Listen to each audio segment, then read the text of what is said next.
Hello friends, welcome to Devi's kitchen. இன்றைக்கி ரொம்ப சூப்பரான மசாலா கடலை ஒன்றோடு ஒன்று ஒட்டாமல் நல்ல கிறிஸ்பியாக நம்ம கடையில் வாங்குகிற மாதிரியே நல்ல டேஸ்டியான 10 நிமிஷத்தில் பண்ணக்கூடிய மசாலா கடலை எப்படி பண்ணுறது பார்க்கலாம். அதுக்கு ஃபஸ்ட்டு நான் இன்றைக்கி ஒரு கப் அளவுக்கு கடலை எடுத்திருக்கேன். இது 150 கிராம் அளவுக்கு இருக்குது. இப்போ இதை ஒரு கிண்ணத்தில் போட்டுக்கலாம். கடலை நல்லா காஞ்சி இருக்கிற கடலையாக எடுத்துக்கோங்க. அதில் 1-2 கெட்டுப்போன கடலை ஏதாவது இருந்தால் எடுத்து போட்டுருங்க, இல்லைன்னா நம்மளுக்கு கசப்பு வந்துடும்.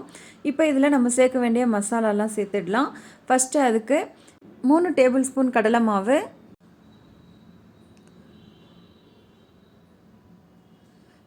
2 டேபிள் ஸ்பூன் அளவுக்கு அரிசி மாவு, அதையும் போட்டுக்கலாம்.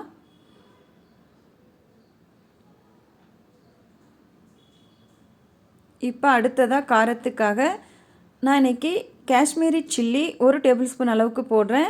நீங்கள் நார்மல் மிளகாத்தூள் கூட போட்டுக்கலாம். கலர் வர்றதுக்காக நான் போடுறேன். பெருங்காயத்தூள் 1/2 teaspoon, ginger garlic paste 1/2 tablespoon, கொஞ்சமாக கருவேப்பிலை இந்த மாதிரி சின்ன சின்னதாக கட் பண்ணி சேர்த்துக்கோங்க. எண்ணெயில் நல்லா ஃப்ரை ஆகி வரும்போது நல்லாயிருக்கும் டேஸ்ட்டாக. இப்போ கடைசியாக தேவையான அளவுக்கு உப்பு சேர்த்துக்கோங்க. இப்போ இது எல்லாத்தையும் ஒரு வாட்டி நல்லா மிக்ஸ் பண்ணி விட்டுக்கோங்க.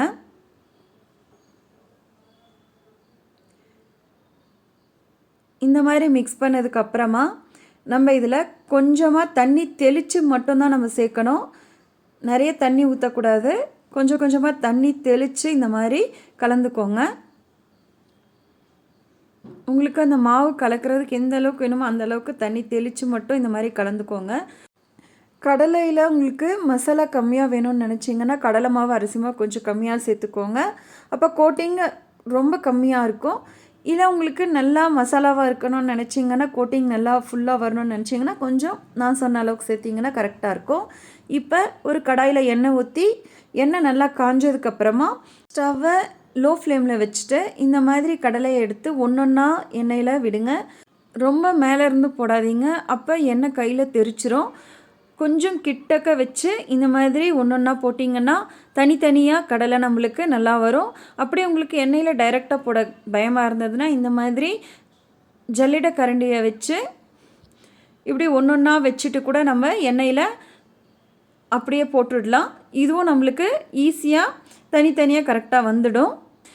ஒரு 3-4 பேட்சாக பிரித்து கொஞ்சம் கொஞ்சமாக போடுங்க. அப்போ தான் அது தனித்தனியாக நல்லா வெந்து நல்லா வரும். இப்போ பாருங்கள், நல்லா வெந்திருக்கு. மீடியம் ஃப்ளேமில் ஹை ஃப்ளேமில் வைக்காதீங்க, லோ ஃப்ளேம்லேயே வச்சுக்கோங்க. அப்போ தான் நம்மளுக்கு உள்ள வரைக்கும் நல்லா கடலை வெந்து வரும். நம்ம கொஞ்சம் ஃப்ளேம் அதிகமாக வச்சோன்னா மேலே சீக்கிரமாக கரிஞ்சிரும், உள்ள கடலை வேகாது. இப்போ பாருங்கள், நல்லா வெந்திருக்கு, எடுத்துடலாம்.